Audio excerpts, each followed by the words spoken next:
पति पत्नी नहीं माना जाता, नहीं माना जाता। क्या उसी प्रकार गुरु शिष्य का जो है नाता, ये संपूर्ण गुरु तत्व के ऊपर निर्भर है इसका। और गुरु तत्व व्यापक है, जहाँ दीक्षा दी जाती है गुरु तत्व वही शुरू हो जाता है। क्या जहाँ दीक्षा दी जाती है गुरु तत्व वही सम्मिलित होता है। अब गुरु तत्व का ऐसा है कि शिष्य के मन में भी होना चाहिए कि यही मुझे गुरु चाहिए, और गुरु को भी होना चाहिए कि चलो इसको शिष्य बनाना है। दोनों के अंतःकरण साफ सुथरे हो, निर्मल हो, क्या जैसे हमारे में अलग निरंजन बोला जाता है, इस प्रकार का अगर अवस्था है तो फिर वहाँ गुरु तत्व प्रकट होता है। क्या और फिर वही उसको रजिस्ट्रेशन बोलो आप। क्या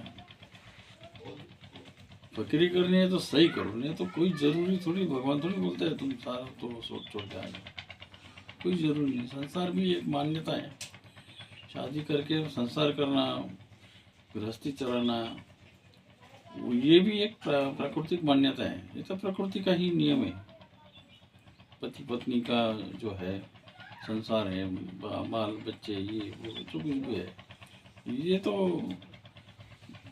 जिस समय आदिनाथ जी ने ब्रह्मांड में कहा था एकोम बहुश्यामी, उसी समय ये जो सांसारिक बातें ये निहित हो गई थी कि आगे चल के वही होने वाला है।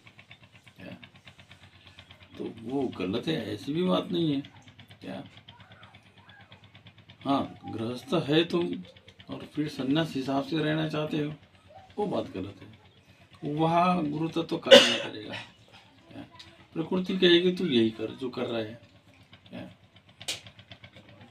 और सब कुछ छोड़ के गुरु बनाएंगे तो फिर गुरु तत्व कहेगा तू यही कर। इसलिए एक सांसारिक अवस्था है, एक संन्यास अवस्था है, दोनों में ये बातें थोड़ी सी इधर उधर हो जाती है। क्या अब गृहस्थ का जो मार्ग है वो धर्म अर्थ काम मोक्ष से, और संन्यास का जो मार्ग है वो त्याग वैराग्य ज्ञान और मुक्ति, ये अपना संन्यास का मार्ग है। अब जैसे तुम साधु बने हैं, हो सकता है पिछले जन्म में आपने योग लिया होगा, लेकिन फिर संसार के मोह में पड़ के तुम संसारी बने होंगे, तो वो अधूरी बात है, वो इस जन्म में पूरी हो रही, ऐसा भी होता है। क्या ये कोई एक ही जन्म में नहीं होता है। क्या मोक्ष मुक्ति, बड़ी मुक्ति का जो अवस्था है सभी को नहीं होता, लाखों में कोई एक दुक्का हो जाता है। हाँ, मोक्ष मिल जाता है। मोक्ष में ऐसा है कि हम जैसे तुम गोरक्षनाथ की भक्ति कर रहे हैं तो गोरक्षनाथ में तुम विलीन हो सकते हैं मृत्यु के समय। भले तुम गृहस्थ भी चला लो कोई बात नहीं, लेकिन समर्पण होने के बाद तुम गोरक्षनाथ की जो शक्ति है, क्या तो उसमें आप अपनी शक्ति या अपना शरीर का जो है मृत्यु के समय उसमें विलीन हो सकते थे। जैसे संत मीराबाई श्री कृष्ण में विलीन हो गई थी, तो उसको बोलते हैं, उसको मोक्ष बोलते हैं। और उसमें से अगर आपको मुक्ति चाहिए तो आप फिर जन्म ले लेते हैं, फिर उसी भक्ति में इतने ये हो जाते हैं कि भक्ति में हम संसार भूल जाते हैं और फिर मुक्ति की तरफ चलते हैं। तो जैसा वैराग्य होता है, त्याग मतलब ये चीज को छोड़ देना है। ठीक है, फिर संसार हमने छोड़ दिया, उसके आगे की सीढ़ी क्या है? वैराग्य। वैराग्य का मतलब जिसको छोड़ा है उसको भूल जाना। क्या अब देखो, कोई योगी, कोई सन्यासी कुछ छोड़ के ध्यान में बैठ गया और उसको घर की याद आने लगी, चाहे माँ बाप हो, चाहे पत्नी हो, चाहे बच्चे हो, जो कुछ भी है, उसको घर की याद आने लगी, तो समझ जाने का अभी तक वैराग्य निर्माण नहीं हो। त्याग तो हुआ है, त्याग ये दिखने वाली चीज है, लेकिन वैराग्य ये अंतर्मुख की बात है। वैराग्य जो है वो त्याग ये बहिर्मुखता में आता है, दिखावा जैसे में होता है। जैसे गाँव वाँव से ये सब कुछ छोड़ के चला जाता है, सबको दिखता है कि भाई इसने त्याग किया है, क्या भगवा पहना है।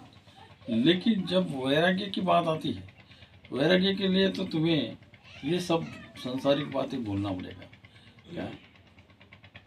इसलिए गुरु गोरक्षनाथ जी ने भर्तृहरि जी को कहा था कि जा अपनी पत्नी से भिक्षा मांग के ला और वो मुझे खिला दे, और पत्नी को माँ बोल, माँ भिक्षा देकर। तब भर्तृहरि जी अपने राजमहल में गए, अपनी पत्नी से भिक्षा ली, क्या, और वो भिक्षा गुरु को खिलाई।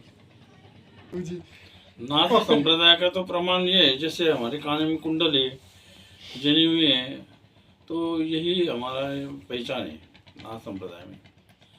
और रही बात रजिस्ट्रेशन की, तो वो फिर मेन ऑफिस में जाके कार्ड बनाना पड़ता है, उसमें रजिस्ट्रेशन होता है। गुरु बनाने का अर्थ ये होता है कि अपने जीवन में एक परिवर्तन आना चाहिए, क्या। अब वो आपके जीवन में तो आ चुका है, आपने भगवान पहन लिया है, तो परिवर्तन तो आ गया है।